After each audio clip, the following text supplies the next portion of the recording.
Hey YouTube, Alan here. So today I'm just giving you a quick update on what's going on. It has been a hectic week. Next week I'm actually heading out to California for a workshop at the Joshua Tree National Park. And the way the workshop is set up and the way my schedule is around it, as I mentioned in my 2019 introduction video earlier this year, I cannot take the Jeep this time, so it's not going to be an expedition or a photo expedition or overlanding expedition this time around. It's just going to be take an airplane from Omaha into LAX and then take a rental car to 29 Palms. So it's going to be about 7 nights at 29 Palms.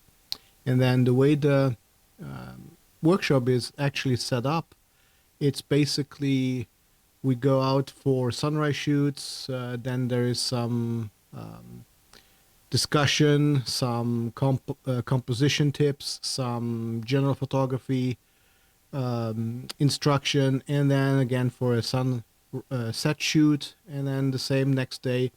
Also part of the workshop is actually a print review, so basically every participant brings between 3 and 6 prints, and then they are discussed in a group setting. So everybody is taking a look at them and everybody critiques the print, what they like, what they don't like. The instructor, Alain Briot, usually goes over what he thinks and what he would do differently or where he sees issues in the print.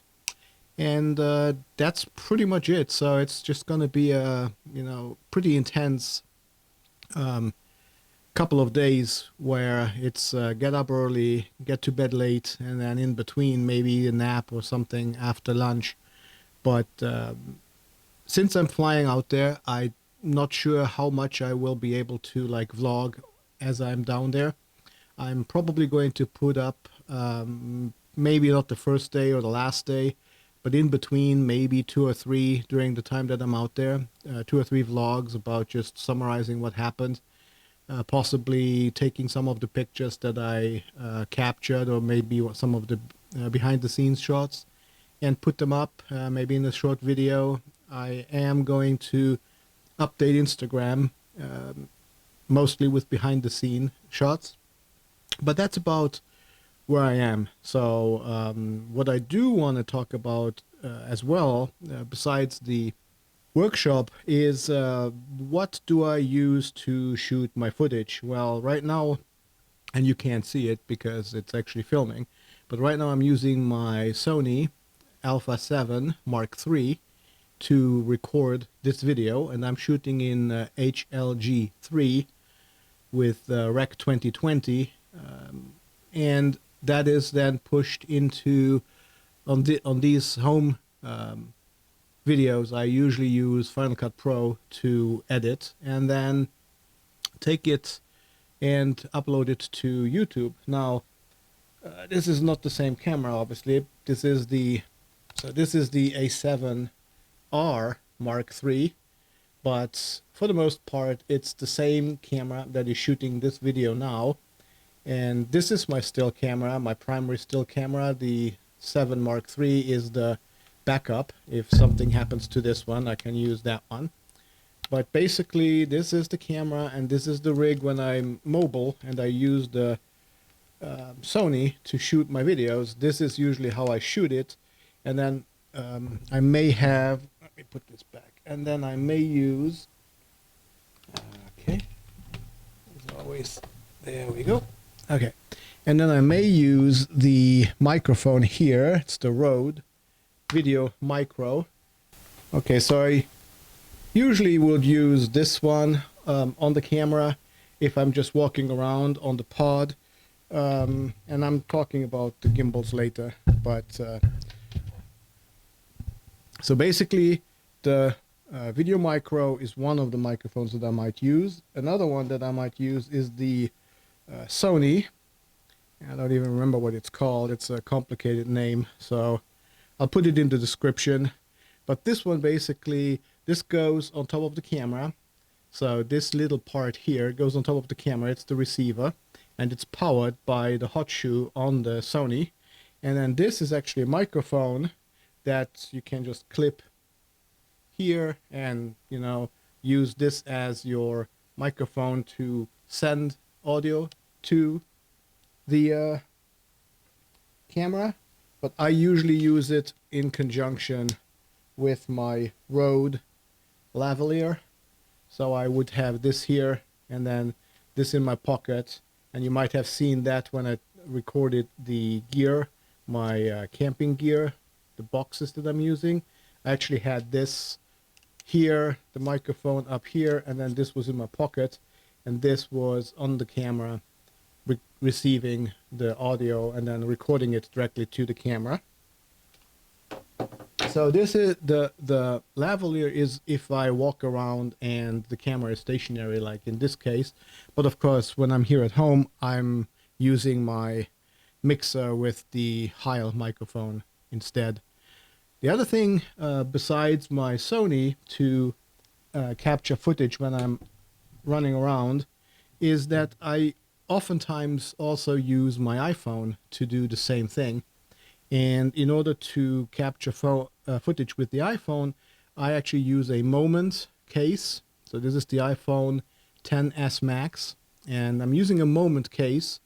But the way this works is you basically have your Moment lens. So this here is the wide angle lens, and you see the little notch up here, and then there's a notch here on the top of the case, and you basically line those two up like so, and then you just tilt it on, and now you have a nice wide angle lens to capture photos and video using your iPhone. So I have this wide angle lens, which is, I think it's 18 millimeter. Then I have a 170 degree superfish. Same thing again. You just put that on like this. Maybe take the, you know, and then you take video.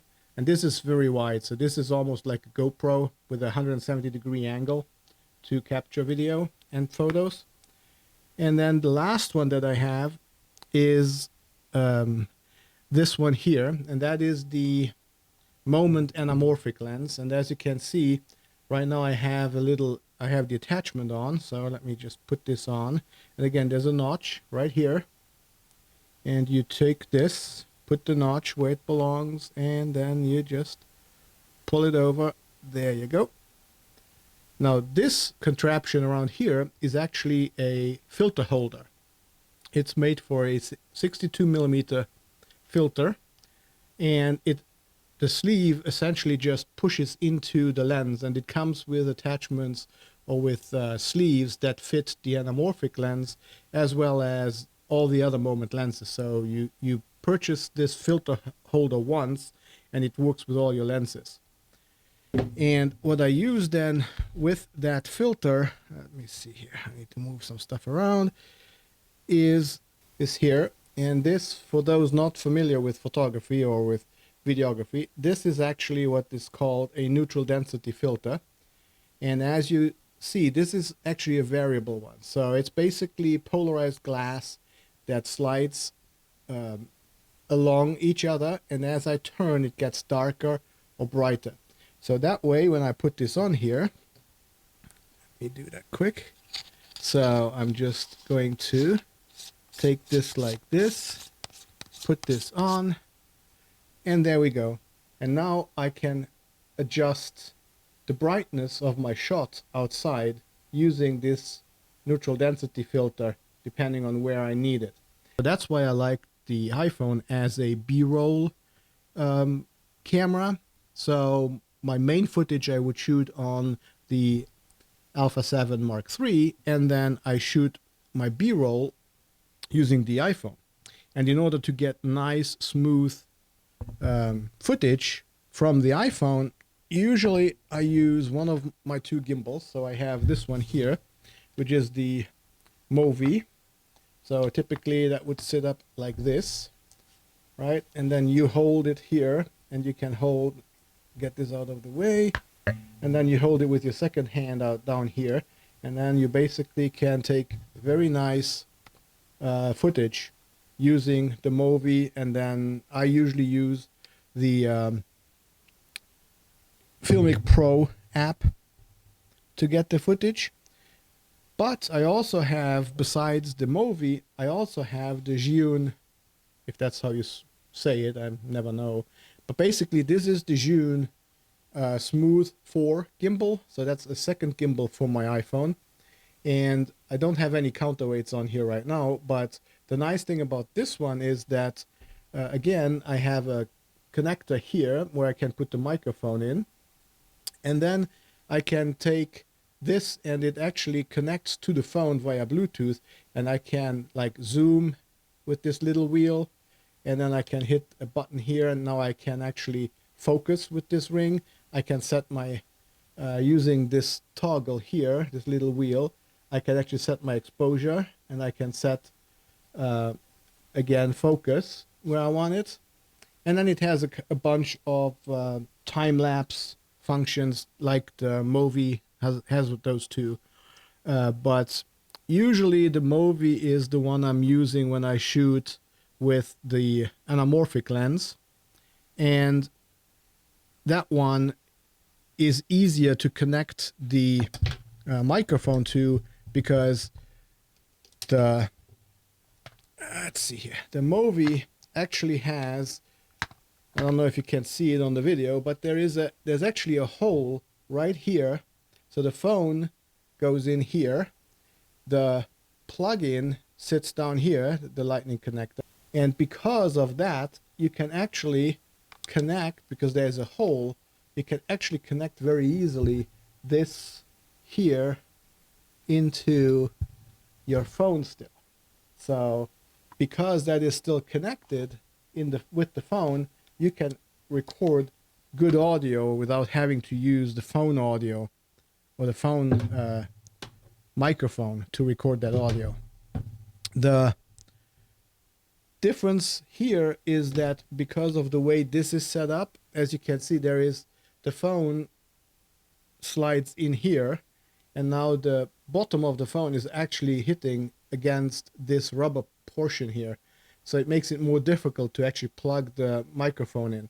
So this gimbal is the gimbal I usually use to shoot B-roll in slow motion. So usually if I want to stay in 4K, I shoot it at 60 frames per second and then just slow it down to 40% to have it at 24 frames per second as my project.